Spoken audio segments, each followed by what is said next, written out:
Pour rappel, le titre de Juste est décerné par l'État d'Israël. Il honore des hommes et des femmes qui ont mis leur vie en danger pour sauver des Juifs pendant la Deuxième Guerre mondiale. C'est ce qu'a fait ce gynécologue obstétricien. Il a caché une femme juive et ses 2 fillettes à la maternité pendant plusieurs semaines.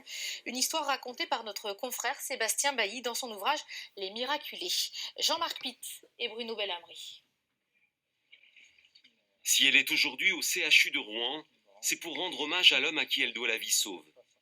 Pourtant, depuis son enfance, Gaby Bar-David n'avait jamais remis les pieds dans la ville où elle a grandi. J'ai pas tellement un bon souvenir de Rouen.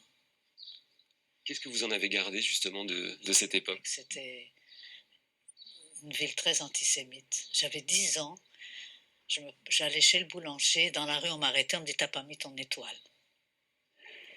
Pendant la Seconde Guerre mondiale, Gaby vit rue Victor Hugo avec sa grande sœur, sa mère et son père. Ils sont juifs et l'homme de la maison est le premier à être arrêté par des policiers français, puis déporté. Il ne reviendra pas. Quand vient le tour des femmes, la mère de Gaby simule une fausse couche. Il y avait tous les jeunes internes qui venaient autour, qui voulaient l'examiner. Elle dit non, je veux pas qu'on me touche, je veux voir le professeur. Et c'est le lendemain matin qu'est arrivé le professeur Laurent. Il dit madame, qu'est-ce qui vous arrive? Pourquoi vous ne vous laissez pas examiner? On va vous faire un curetage.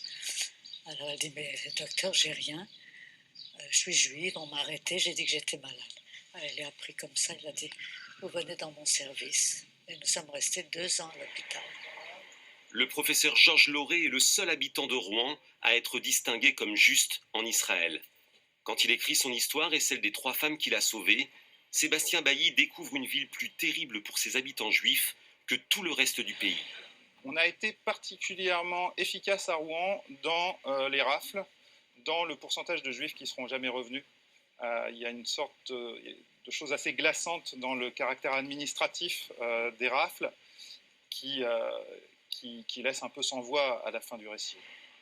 C'est Gaby qui a soufflé le titre de son livre à Sébastien, Les Miraculés, quand il l'a rencontrée pour la première fois. Cette femme de 80 ans a chez elle, dans son salon, à la meilleure place, le portrait de celui qui les a sauvés. Et elle me raconte ses souvenirs de petite fille de 8 ans avec une émotion. Enfin, voilà, d'un seul coup, les livres d'histoire, c'était la réalité.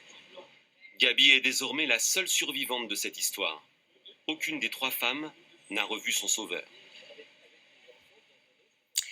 C'est un Normand et il a du caractère.